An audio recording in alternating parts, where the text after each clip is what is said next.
안녕하세요. 안녕하세요. 스카이프리즘 김하늘 변호사를 통해 보는 생활 법률 시간입니다. 저는 이 프로의 진행을 맡은 류경란입니다. 와.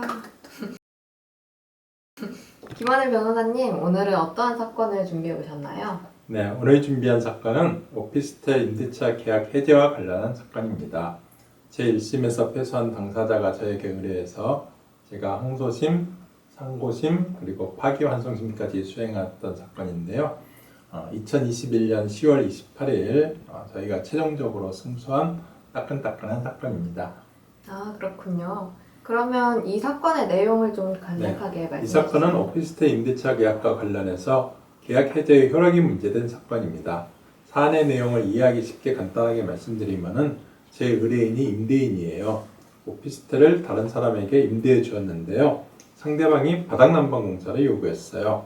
오피스텔 천장에는 이미 시스템 난방이 되어 있지만 흔히 추가로 바닥 난방 공사를 요구하거든요. 그래서 임대인이 승낙하고 임대차 계약서 특약사항에 임대인은 입주 전까지 바닥 난방 공사를 하여 주기로 한다. 이렇게 기재를 하고 계약을 맺었던 거예요.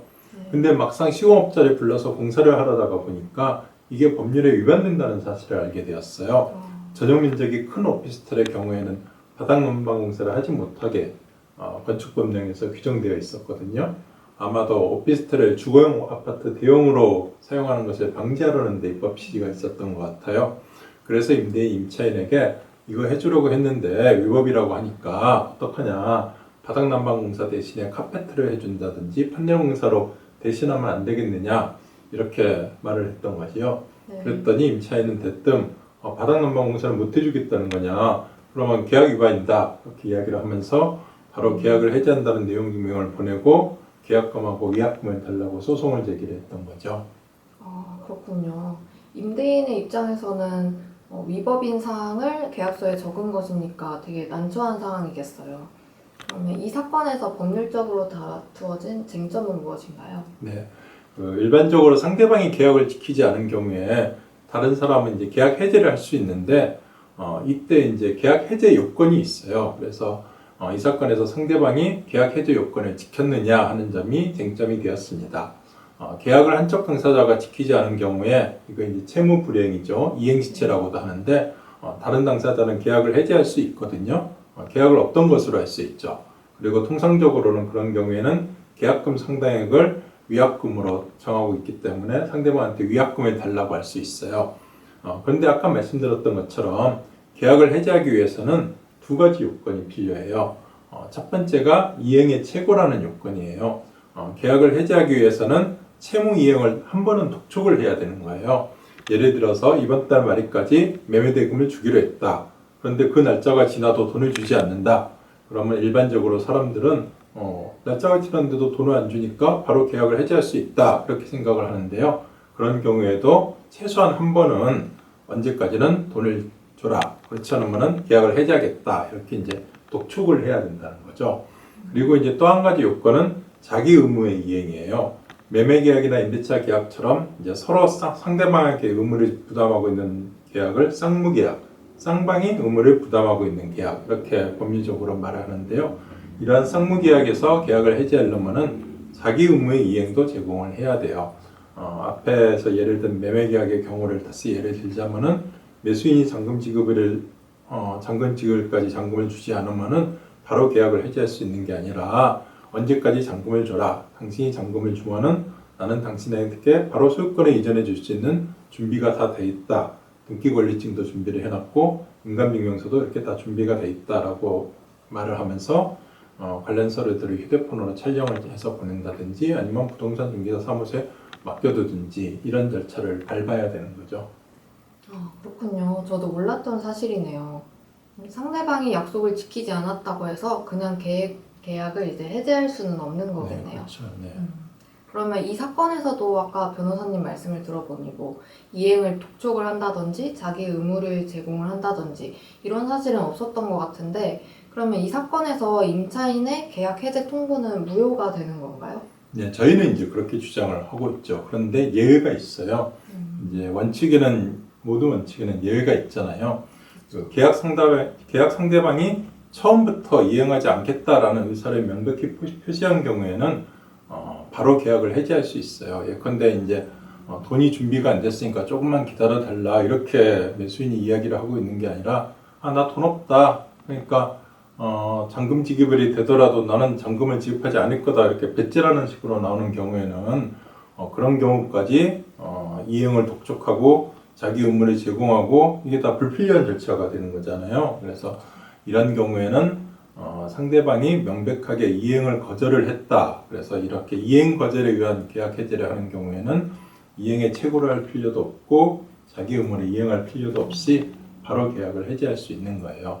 그래서 이 사건에서 상대방은 이제 이행의 최고나 자기 의무 이행을 안 했다고 우리가 주장을 하니까 제 의뢰인이 처음부터 이행 거절을 했다 이렇게 주장을 했어요. 그러니까 바닥난방공사가 법에 위배되니까 해줄 수가 없다고 말하지 않았느냐. 그러니까 이는 이행을 거절한 거고 따라서 자기는 바로 계약을 해지할 수 있다 이렇게 이제 주장을 했던 거죠.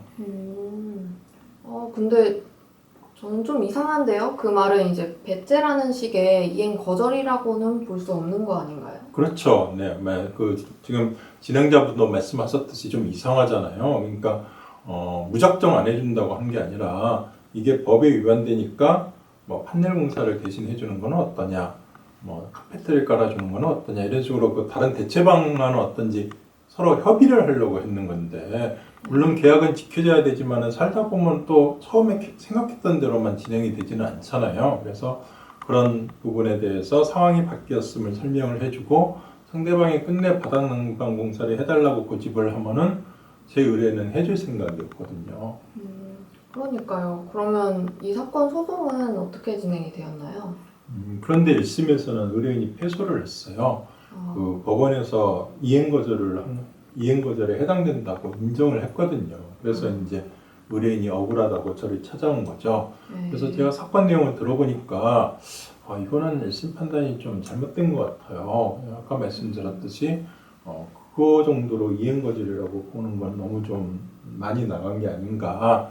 그래서 이제 제가 항소심을 맡아서 진행을 했죠. 그래서 이제 근데 이제 천만 뜻밖에도 항소심에서도 항소가 기각이 됐어요. 그래서 그 바닥난방 공사가 법에 위반되니까 카페트나 판넬 공사를 해주는 것이 어떠냐라는 말이 묵시적인 이행 거절의 의사표시다. 그렇게 이제 항소심에서도 판단을 한 거죠. 그래서 제가 의뢰인한테 좀 면목이 없잖아요. 충분히 이건 항소심에서 결론을 뒤바꿀 수 있다고 말씀을 드리고 수임을 했는데 항소심에서도 항소 기각 판결이 나와서 그래서 제가 이제 상고심 수임료는 받지 않고 대법원에 상고를 했어요. 그래서 이행 거절의 경우에는 계약을 해지하기 위한 두 가지 요건, 이행에 치고하고 자기 채무의 이행이라는 이 요건이 면제가 되는데 그러면은 이행 거절에 해당되는지 안 되는지는 굉장히 엄격하게 판단을 해야 되는 게 맞는데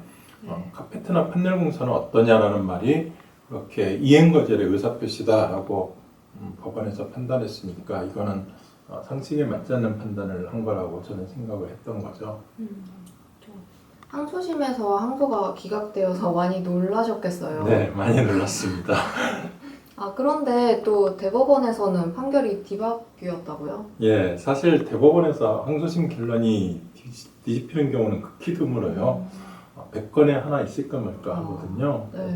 그래서 사실 상고를 하긴 했지만 걱정을 했는데 다행히 이 사건에서는 대법원에서 제 손에 들어주었어요. 묵시적인 이행 거절이 있었다고 그러면은 정황상 누가 보더라도 명백하고 확정적인 의사표시가 있어야 되는데 이 사건에서는 그런 걸 인정하기가 어렵다라고 판단을 한 거죠. 그래서 이제 다시 항소심 법원으로 되돌아간 거예요.